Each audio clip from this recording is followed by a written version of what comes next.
Hello and welcome to everybody on my YouTube channel Cloud Fitness. So today's video is in continuation to Azure Synapse Analytics Play series which I have been creating, and this is part 6. In this video we will talk about, we will see, we will demo, we will do hands-on on how we can analyze the data from a storage account.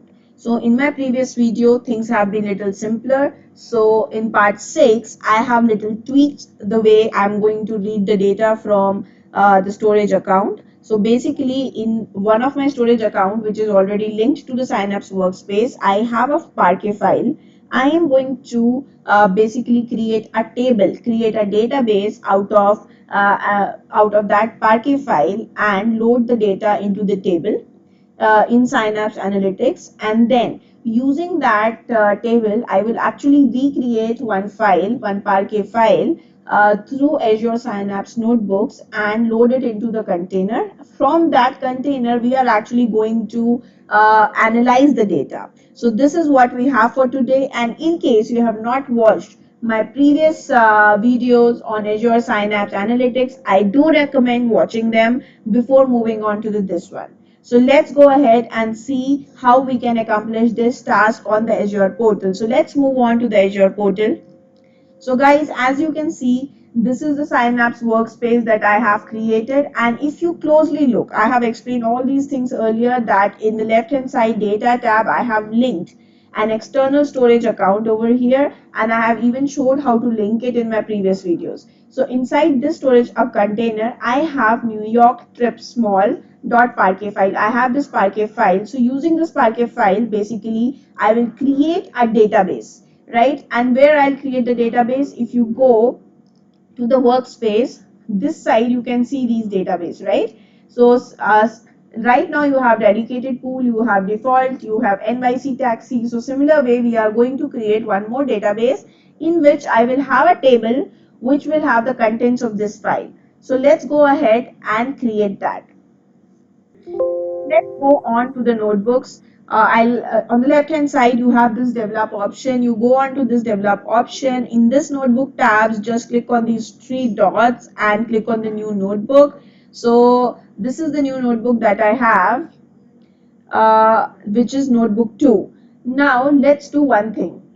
We need to attach each and every notebook to Apache Spark pool, right? So we need to create a Spark pool, and how to create the Spark pool and regarding Spark pools I've already discussed in my past video, so please go ahead and check that out. And right now I have a serverless Spark pool already created, so I'm going to use this particular pool to run my notebook. And now in interest of time, I have already saved the data, I have already saved the code basically to read the data from the storage container. So I have a file which I showed you. I have that file in the storage container, I have this file in the storage container, and I am just trying to uh, create a data frame and display the contents of that data frame, right? And this thing I have also mentioned in my Databricks videos. I have clearly explained how to create data frame, what is a data frame, and how you can read a file and load it into a data frame. So this is what I'm doing. I have a file named as this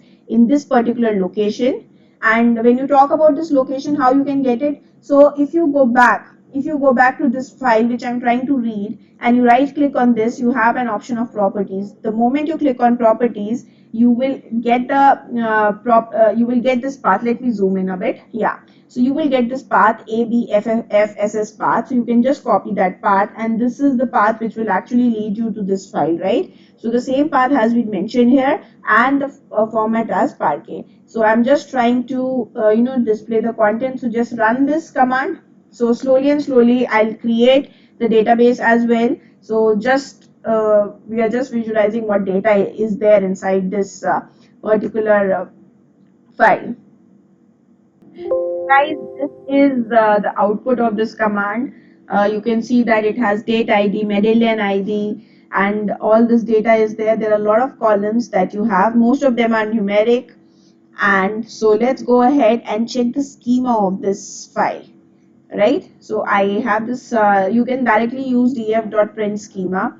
So when you write df.print schema, what happens is automatically you will be able to have the schema of that particular data frame. So this data frame is created. I'm just trying to print a schema of this data frame, and now you can see that you have your date ID, Mendelian, pickup time, drop off time. So now let's go ahead and start creating a database out of this file or out of this data frame. So now you can see I'm using PySpark over here, and that is the reason my language is PySpark. And I am using SQL API and trying to create a database, NYC Taxi. Let's rename it as demo because I've already created NYC Taxi. So I already have that database. So let's go ahead and run this command. So when I run this command, you will be actually able to see the new database NYC Taxi demo. So let me zoom this so that it is clearly visible. Things are clearly visible to you. So it is already running. And if you go back to the database, you can see right now I have only 3 databases: NYC Taxi, default, and dedicated underscore pool. Now after this, now this command has already run. So let me go here and refresh it. So the moment I refresh it, you will be actually able to see the new database NYC Taxi demo that we have created, right? Now it might take some time to get refreshed.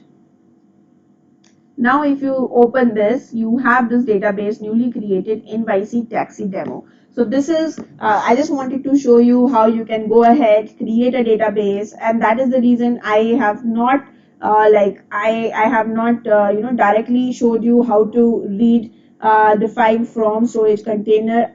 I have tried to increase the complexity over here. Now let's try and read from the table that is created. Let me zoom it a bit, and now you can see what I've done is inside this particular database NYC Taxi demo, I also created one table using save as table command. These are all PySpark. So in case you have watched my Databricks videos, then you already know about all these things. So I'm writing this data frame as a table, and the name of the table is NYC Taxi underscore demo dot trip, right? So this is the database name and this is the table name. Now in that table, basically what I have done, I have written the contents of my data frame. And what were the contents of my data frame? The contents of my data frame were the file contents, right? Because the data frame was created from the file. And now I am doing just a select star on that table, and you can see that in the table I have same data which we were actually viewing, right? This is the same data, your date ID, Mendelian ID, pickup time, drop off time, and there are a lot of let me zoom in now. So and there are a lot of columns over here. So now you know that we have the database, we have the table, and let's go ahead and create one more table. Let me copy this, and I'll create a new cell.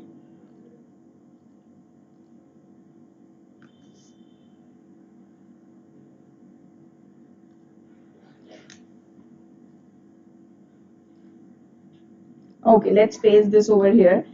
Now see what I'm trying to do is let's name it as data frame 1, and again here display data frame 1 because data frame is already created. I just don't want to overwrite it. And save as table New York Taxi underscore demo because we have renamed the database, right? And let's rename the table as well. So guys, what is happening here? Now I am using the data from the trip table which I have already created, and I am recreating another table with the aggregated data.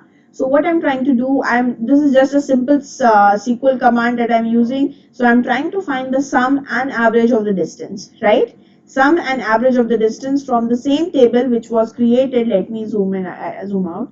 So from the same table that we created earlier, I'm just trying to aggregate the data and load it into a data frame 1, and then the same data frame I'm just trying to save as a table inside the database that we have created as the table passenger count stats demo, right? So let's run this and we will be able to see the results. So guys, now you can see after running that this is the content I have passenger count, I have sum trip distance, I have average trip distance, right? Because these are the three metrics that I was trying to get out, and these metrics are saved as a table inside that demo database.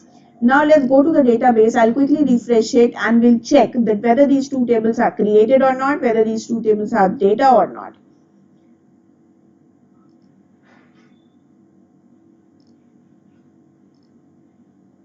Now guys, if you go again and open it, and you have this folder of tables, let's open it. So now you can see that you have these two tables, trip and passenger count stats, right? Now if you want, you can go ahead and check the columns. So these are the same columns, right? Date, medallion ID, passenger pickup date, pickup time, drop off time. And similarly in the aggregated table, I had selected only 3 columns, so I have these 3 columns over here, right? And now basically if you see that you have the data in whatever we wanted to have, we have the data in a table, in a database. You have the data. Now what we will do the next, right? Now we have the data in the database. Now we will try to create CSV file out of the CSV and Parquet file out of that particular table what we have created. So first let me publish everything. By publish I mean I'm just saving the contents over here. Now in the meantime, when everything is getting saved, let's create another cell. Right, in this cell let me copy the other command that I have. um, Now this command, what this command is doing, this command is actually taking the data from the table. This is taking the data from the table. So we have created 2 tables. Let me go back and show you again. So these were the 2 tables that were created. I'm zooming it. So we have trip table, we have passenger count stats table. So this table, this piece of code is actually taking the data from that particular table using Spark SQL API and loading it into a data frame, repartitioning it as well because it has lots of data. So we are repartitioning it to 1. 1 means we want regarding repartitioning and collace, again I have made a video in the Databricks. You can go ahead and check that out. So repartitioning means we are just loading the contents into one partition. So we are not over partitioning it. We will just loading it into one file. And then you are writing it in a particular folder: NYC taxi, passenger count, stats, CSV format, and the Parquet format. So you're loading it into a CSV format and Parquet format, right? Now let's go back and check. So if I go back here and see right now, so this is my default storage account. This is my default storage account which gets created whenever you create Synapse Workspace. I am going to check here whether do I have any folder present with the same name or not, right? Now you can check. So we don't have any folder as such. We have only one folder named as Synapse. Okay, so once I run this command, a new folder named as NYC taxi with CSV and Parquet format should be created. So let's go ahead and run this command. So now guys, you can see that the command has already run. So let's go ahead and refresh this page.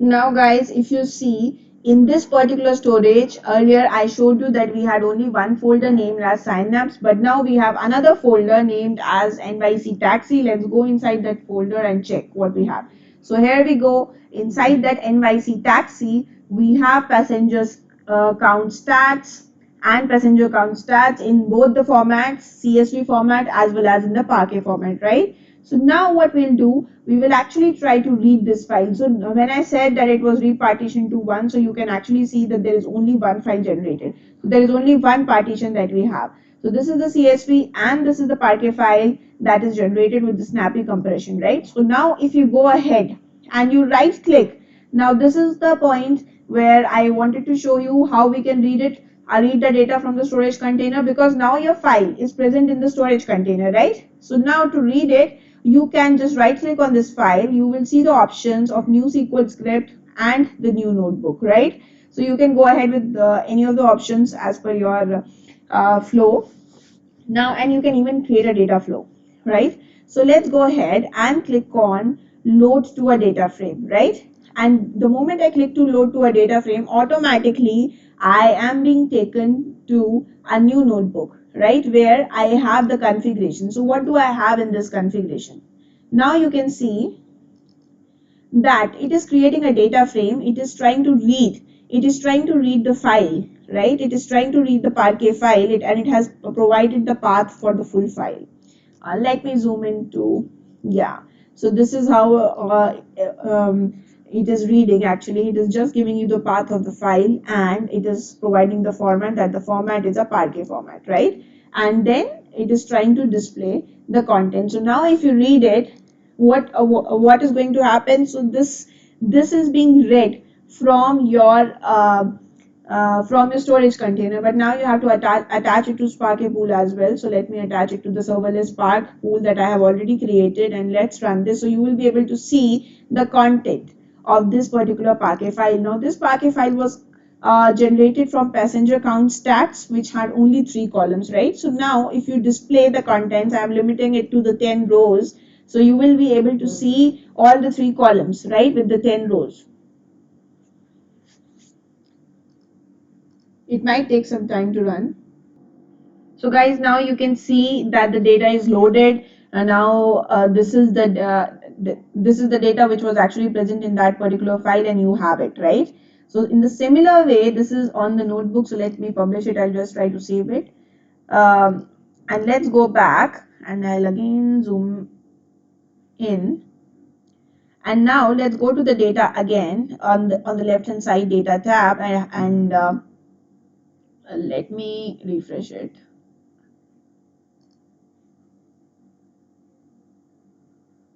So till the time it's refreshing, let's go here, and maybe I'll show you one more thing. So if you go back to the same container where you have actually loaded the file, new NYC taxi, you have this folder, right? NYC taxi. If you go inside this folder, and let's go to the Parquet file, and in case you want to do a bulk load using the SQL, you just have to go ahead and click on new SQL script and bulk load. So you can actually go ahead, rename the file, you can download the file, you can click on properties, and once you click on properties, you will actually get the path, right? So when you see that whenever data frame is actually pointing to this file, it is using this path. So the same path you have to use in case you are doing it manually. You can use the same path.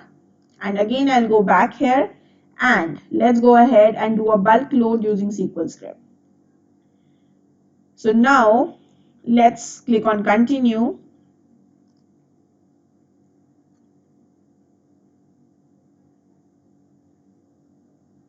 So here basically you can choose from the pool. So right now I have a dedicated pool already. So for the bulk load, I'm just clicking on this pool. And regarding target table, let's create a new target table where you would want to load this file, and let's name it as dbo dot let's name it just a demo, and clustered column in store index is fine. And if you want to configure the mapping, you want to change or move it up and down, you can do it from here. You can if you want to change the destination. When I say destination, actually if you have already created a table, then it will show the columns of that table. And if you want to, for example, I have passenger count over here, and in the second table which you have already created, you have something called as p count, right? So you can map it over here, and if you want to change the data type, you can do it from here directly. So right now I don't want to change anything because everything is fine. And then let's open the script and see how it works. Now guys, if you see, it has actually brought up this script in front of you, select top 100, and it has actually opened a new SQL script 5, right? So if you want, then you can directly go ahead and run this, and it will automatically, now this dbo.demo, this is automatically created table, right? Yeah, you have actually selected the option that create table, right? So it has dumped the data into this particular table, and it is just trying to get the data out from that table. Okay, and in this table basically we had only 6 rows because I was averaging, so that is why, that is the reason it has only shown you the 6 rows over here. So this is, and again I just wanted to show you how we can actually deal with the data, how we can analyze the data which is present in the storage accounts. And I hope that you got to know a lot of things from this hands-on, and if you try this on your own, and trust me, this will give you a very good confidence on Azure Synapse. So thank you so much for being till here, and do let me know if you have any questions or you want me to make videos on any other topic. Do let me know in the comment section. Thank you so much.